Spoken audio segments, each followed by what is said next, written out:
Good day and how you doing everyone? Ako nga pong pala si Lance. And ngayong video ay tuturuan ko kayo kung paano pag-install ng Oracle database sa inyong mga laptops or Windows 11. Isa sa mga need ng mga backend developers or database experts ang magandang environment para sa pagmamanage ng mga data galing sa users. And Oracle database is one of their good choice para sa pagmamanage ng mga data and information. I'll make sure this video is straightforward, simple, and informative para hindi kayo mag-overwhelm. So ano pang hinihintay natin? Let us start!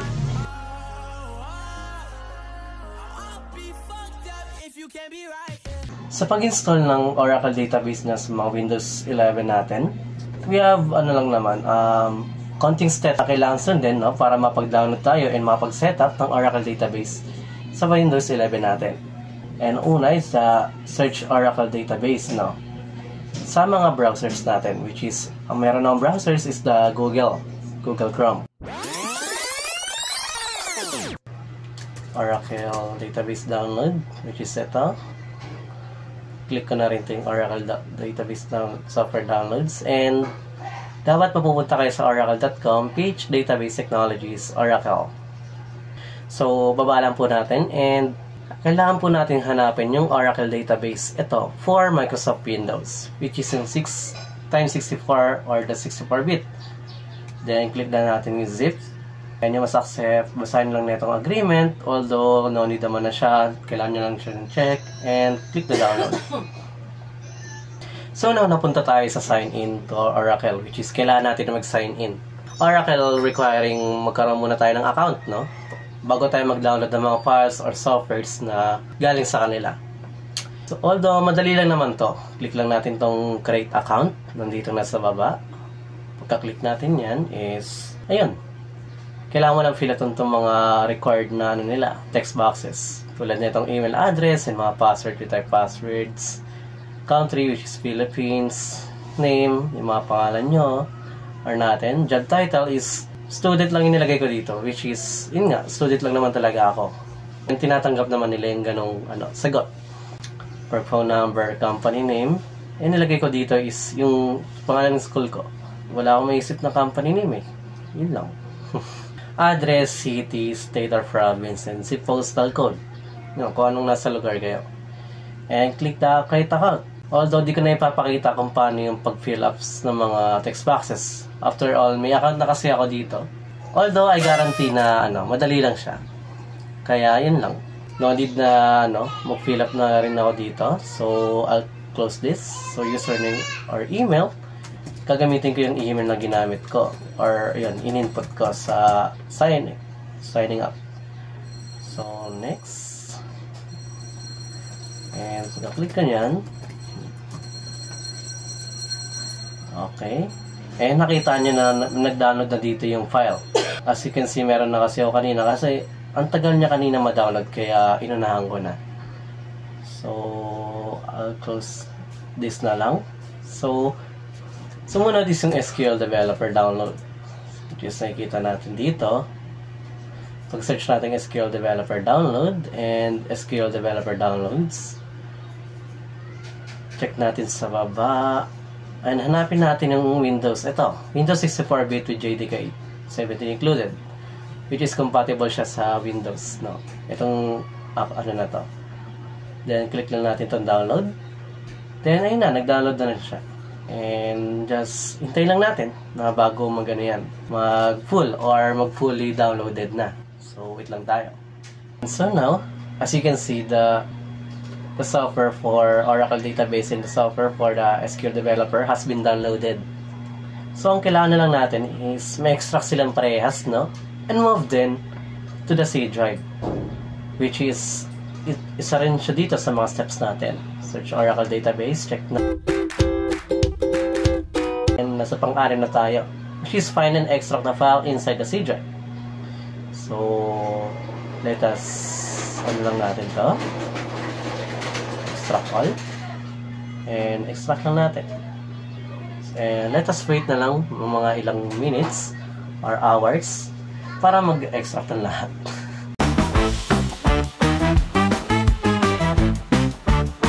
So ngayon na nakita niyo na na-extract na natin lahat ng mga files na dinownload natin, which is yung Oracle database and SQL developer. I-move naman natin to, no? Which is yung pang step 6 natin, no? Sa ginawa kong steps na guide para sa install ng Oracle database. Find and extract the file inside the C drive. As you can see na nalagay na natin yung file ng Windows, yung itong DB Home or the Oracle database. Wow. Sa apps na folder sa loob ng local disk is lagyan na rin natin tong SQL developer natin. And I think ito na, mas okay na yung ito yung i-select natin, no? Hindi na kasama yung nasa outside na folder. So Control X lang natin to. Then punta ulit lang tayo ng local disk and paste lang natin to. And hintay lang ulit tayo ng ilang oras.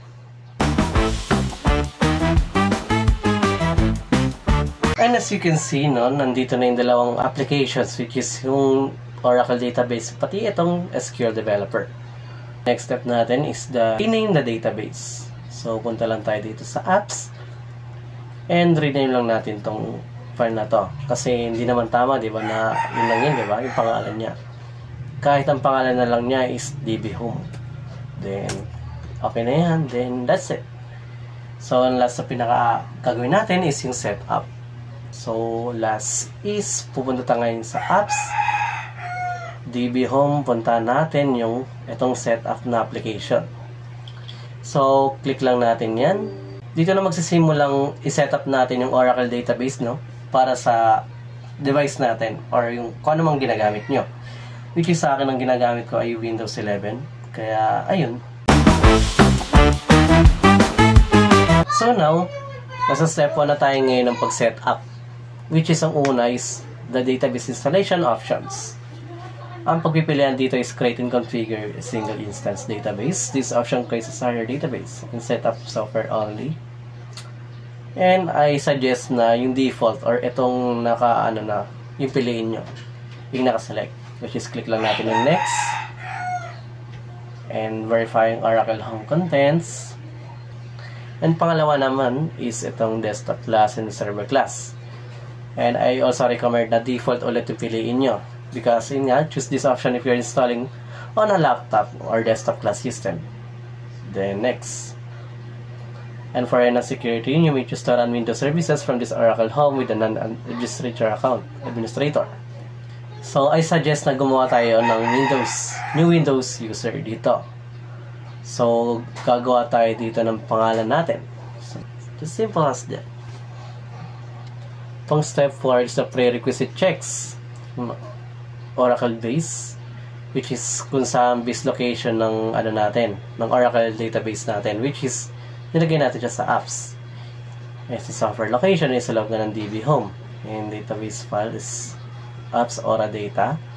Although wala naman na tayong kailangan baguhin dito. Also, this all can be default na lang.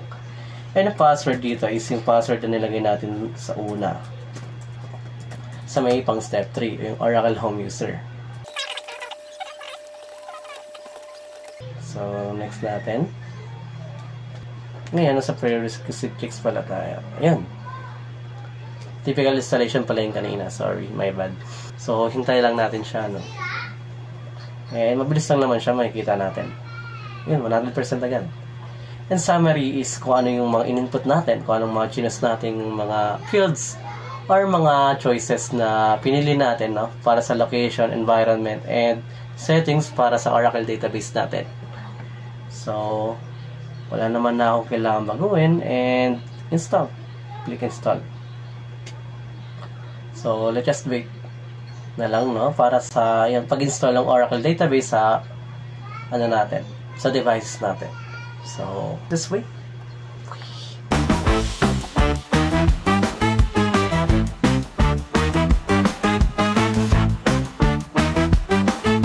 As you can see po, no, is na-install na po natin yung Oracle database sa po natin, sa device natin.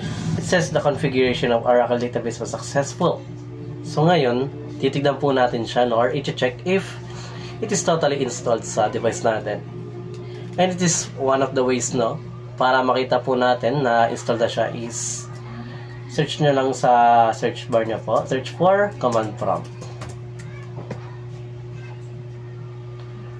And pagkakita ng command prompt, type SQL plus tapos -b. So, kita nyo na SQL plus release 19.0 version 19, which is, ito yung version natin ng Oracle database natin na naka-install. Yung SQL plus kasi siya parang connection lang for Oracle database and sa device natin. That's why, yun nga, ito yung ginagamit natin para for checking sa kung ano man naka-install na Oracle sa natin, sa device.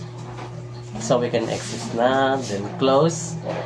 And now, pupunta naman tayo sa SQL Developer, kung saan tayo pwede mag-manage ng mga data or informations within the Oracle database. So, ang pinunta natin dito is yung sa SQL Developer. Baba lang po natin. Yung pinunta po natin kanina, local disk, SQL Developer, then punta tayo sa baba, and click natin tong SQL Developer na application. So, click lang po natin yan, and just wait po. Nakikita natin ngayon yung interface ng Oracle SQL Developer. So, first is gagawa muna tayo ng database natin, Ngayon, gagawa muna tayo. Ang unang step para gumawa ng database is create muna tayo ng connection. So, click lang natin itong create connection manually. Name ng database natin, which is sabihin na lang natin test DB. After mag-test lang naman tayo ng database, Oracle, then Oracle. Info proxy users. Yung username natin dito, I guess, yung ginamit natin kanina sa pag-install, nung natin, yung pag-setup natin ng Oracle database. Ang nilagay ko dito yung last, and ko.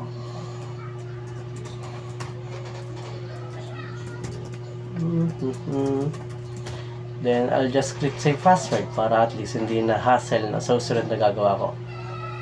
Then, choose sysdba. Connection type is, lang naman to. Basic lang naman, localhost. 1521. ID po is, kailangan po natin siyang palikan ng RRCL instead of XE. So, the rest is default na lang naman, and gawa tayo ng connect. Click lang natin. One eternity later.